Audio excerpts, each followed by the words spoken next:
Square root of 2 সংখ্যাটি কী ধরনের সংখ্যা?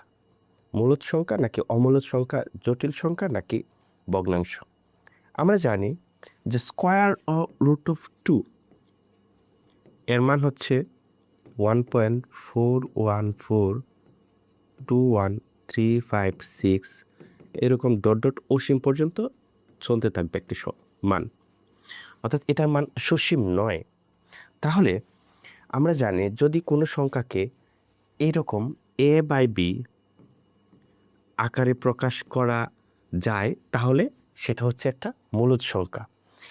আর যদি যেখানে b কোনো সময় 0 হইতে পারবে না, কিন্তু এই যে আমরা যে মানটা পাইলাম এটাকে আমরা কোনো সময় a বাই b আকারে প্রকাশ করতে পারবো না, তাহলে এটা একটা অমূলদ সংখ্যা।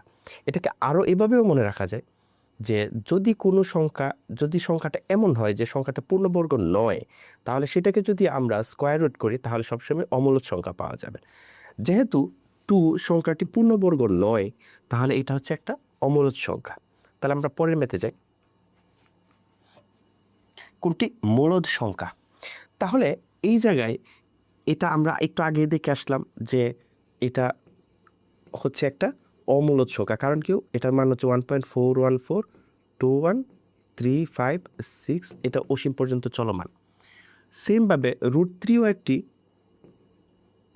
অমূলদ সংখ্যা। কারণ কি? এটা একটা পূর্ণবর্গ নয়। এটাকে যদি আমি স্কোয়ার রুট করি তাহলে কোনো পূর্ণ সংখ্যা পাচ্ছি না।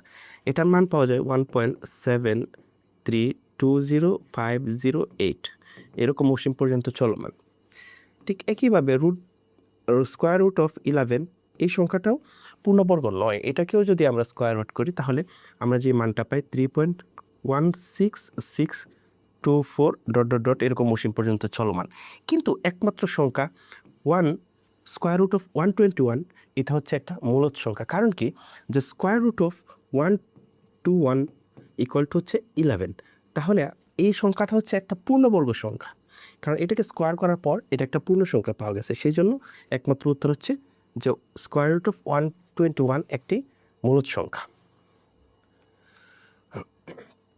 এখন প্রশ্ন হচ্ছে 7 ইন্টু √3 সংখ্যাটি কি মূলদ নাকি অমূলদ? এটাও একটা অমূলদ সংখ্যা। কারণ কি? কারণ আমরা একটু আগে দেখে আসছি যে √3 একটি অমূলদ সংখ্যা, এবং আমাদেরকে এটা জেনে রাখা দরকার যে কোনো অমূলদ সংখ্যাকে যদি আমি মূলদ সংখ্যা দ্বারাও গুণ করি তাহলে তার গুণফলটাও হচ্ছে একটা অমূলদ সংখ্যা। তাহলে এটাও একটা অমূলদ সংখ্যা। উত্তর হচ্ছে গ। এটা একটু ব্যতিক্রম। কোনটি মূলদ সংখ্যা? আমরা একটু আগে দেখে আসছি স্কোয়ার রুট অফ 11, এটা হচ্ছে একটা অমূলদ সংখ্যা। এবং এই জায়গায় যেহেতু স্কোয়ার রুট অফ 6 পূর্ণবর্গ সংখ্যা নয়, তাহলে সেটাকে আমি বর্গমূল করলে আমি কোনো পূর্ণ সংখ্যা পাচ্ছি না, তাহলে এটাও একটা অমূলদ সংখ্যা, কারণ এটাকে আমি পূর্ণ ভগ্নাংশ রূপে প্রকাশ করতে পারতেছি না। সেমভাবে এটাকেও আমি কোনো স্বাভাবিক ভগ্নাংশ আকারে প্রকাশ করতে পারতেছি না। যদি সংখ্যাটা এরকম থাকতো 7/15 বা এরকম কিছু, তাহলে আমরা সংখ্যাটাকে বলতে পারতাম এটা একটা পূর্ণবর্গ সংখ্যা। কিন্তু এটাতে একটা স্কোয়ার রুট আছে, তার মানে এটাও আমার পূর্ণবর্গ সংখ্যা নয়। কিন্তু এই সংখ্যাটাকে আমরা একটু দেখতে পারি অ্যানালাইসিস করে কি হয়। আমরা জানি যে 27/48 এই জিনিসটাকে আলাদা আলাদা স্কোয়ার রুট দেওয়া যে কথা, আমরা একসাথে স্কোয়ার রুট দেওয়া একই কথা। তাহলে আমরা লিখতে পারি 27/48। এখন এটাকে যদি আমরা কাটাকাটি করি 3 9 27 ছাড়া 16, তাহলে আমরা আবার স্কোয়ার রুটটাকে আলাদা আলাদা দিতে পারি। Square root of 9, square root of 60, তাহলে এটা আসবে হচ্ছে 3/4। তাহলে এটা একটা মূলদ সংখ্যা। কারণ আমরা কি বলে আসছি, যদি কোনো সংখ্যাকে a বাই b অর্থাৎ পূর্ণ সংখ্যার ভগ্নাংশ আকারে প্রকাশ করা যায় তাহলে সেটা হচ্ছে একটা মূলদ সংখ্যা। তার মানে এটা হচ্ছে একটা মূলদ সংখ্যা। এটাতে আমরা দেখি যে কোনটি মূলদ সংখ্যা। আমরা একটু আগে শিখে আসছি যদি কোনো, এটা যেহেতু একটা অমূলদ সংখ্যা, তাহলে এর সাথে আমার এরকম পূর্ণ সংখ্যা গুণ হলেও সেটাও একটা অমূলদ সংখ্যা। কারণ আমরা জানি কোনো অমূলদ সংখ্যাকে যদি পূর্ণ সংখ্যা মানে মূলদ সংখ্যা দ্বারা গুণ করা হয় তাহলে যে গুণফল হয় সেটা হচ্ছে একটা অমূলদ সংখ্যা। তার মানে এটা আমার অমূলদ সংখ্যা, এটা মূলদ নয়। আর এই পায়ের আমরা মান কি জানি? পাই ইকুয়াল টু 3.1416 এরকম অসীম পর্যন্ত চলমান। তার মানে এটা কোনো সীমা নেই এরকম মানকে আমরা সব দেখে আসছি, এটাকে আমরা অসীম বলি। আর এটা যেহেতু আবৃত সংখ্যা না, তার মানে এটা হচ্ছে আমার অমূলদ সংখ্যা, কারণ এটাকে আমি চাইলেও এ বাই বি আকারে প্রকাশ করতে পারবো না।